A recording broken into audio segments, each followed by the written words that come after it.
ಇನ್ನು ಮುಡಾ ಸೈಟ್ ಹಂಚಿಕೆ ಹಗರಣಕ್ಕೆ ಸಂಬಂಧಪಟ್ಟಂತೆ ಮೈಸೂರಿನಲ್ಲಿ ಹೈಡ್ರಾಮಾವೇ ನಡೀತಾ ಇದೆ.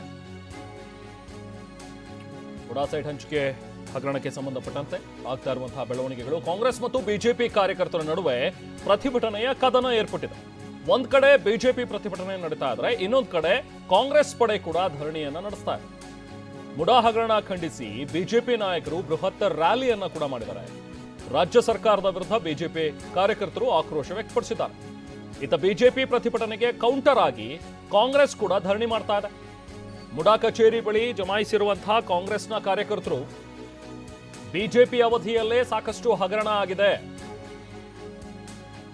ಅದನ್ನ ಯಾಕೆ ನೀವು ಮಾತಾಡ್ತಾ ಇಲ್ಲ ಅಂತ ಹೇಳಿ ಕಿಡಿಕಾರಿದ್ದಾರೆ. ಬಿಜೆಪಿ ಕಚೇರಿಯತ್ತ ನುಗ್ತೀವಿ ಅಂತ ಹೇಳಿ ಕಾಂಗ್ರೆಸ್ನ ಕಾರ್ಯಕರ್ತರು ಕೂಡ ಅಲ್ಲಿ ಮುಂದಾಗಿದ್ದಾರೆ. ಕಾಂಗ್ರೆಸ್ ಕಾರ್ಯಕರ್ತರನ್ನ ನಿಯಂತ್ರಿಸೋದಿಕ್ಕೆ ಈಗ ಪೊಲೀಸರು ಹರಸಾಹಸ ಪಡ್ತಾ ಇದ್ದಾರೆ. ಎರಡೂ ದೃಶ್ಯಗಳಲ್ಲಿ ಗಮನಿಸಬಹುದು. ಒಂದ್ ಕಡೆ ಬಿಜೆಪಿ ಕಾರ್ಯಕರ್ತರು ಇವತ್ತು ಮೈಸೂರು ಚಲೋವನ್ನು ಹಮ್ಮಿಕೊಂಡಿದ್ರು. ಅವ್ರನ್ನ ಈಗಾಗಲೇ ಕೆಲವೊಂದಷ್ಟು ಜನ ನಾಯಕರನ್ನ ಕೆಂಗೇರಿ ಬಳಿನೇ ಅವ್ರನ್ನ ವಶಕ್ಕೆ ಪಡೆಯಲಾಯಿತು.